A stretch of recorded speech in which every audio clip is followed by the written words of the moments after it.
აქ ჯერ ავეჯი შეიძინეს, შემდეგ კი შენობა დადგეს.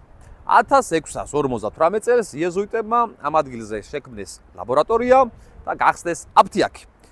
იმდენად წარმატებულები იყვნენ, რომ 69 წელიწადში მას აჩუქეს მდიდრული ბაროკოს სტილის ავეჯი, რომელიც რა თქმა უნდა ამ შენობაში არ ეტეოდა. აი ეს შენობა კი მაშინ აქ არ იყო. ამიტომ ცოტა დაგვიანებით 180 წლის შემდეგ მათ ააშენეს სპეციალურად ისეთი შენობა, რომელიც აი ამ ავეჯს მოერგებოდა. ადრე ფიქრობდნენ, რომ უფალი სულს წმენდა, ხოლო აფთიაქი კი სხეულს.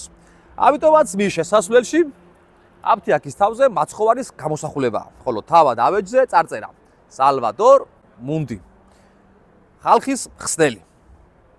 1990 წელს სამწუხაროდ საბჭოთა კავშირის დროს აფთიაქი დაიკეტა, ავეჯი კერძო კოლექციონერმა იყიდა და ქალაქიდან გაიტანა.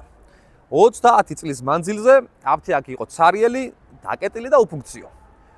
2020 წელს სლოვაკეთის მთავრობამ გადაწყვიტა ისტორია გაიცოცხლებინა.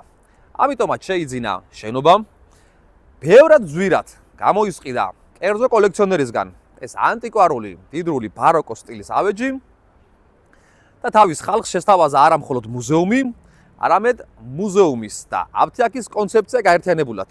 მოქმედი აფთიაქ მუზეუმი. აი ასე ცდილობს ევროპა არ დაივიწყოს და პირიქით გააცოცხლოს ის ისტორია, რომელთაც ადრე ამაყობდა. აქ მომავლის განვითარება ხდება წარსულის ფესვებზე. ისე, რომ წარსულის ისტორიის შენარჩუნება არაფერ ხევს მომავლის განვითარებას.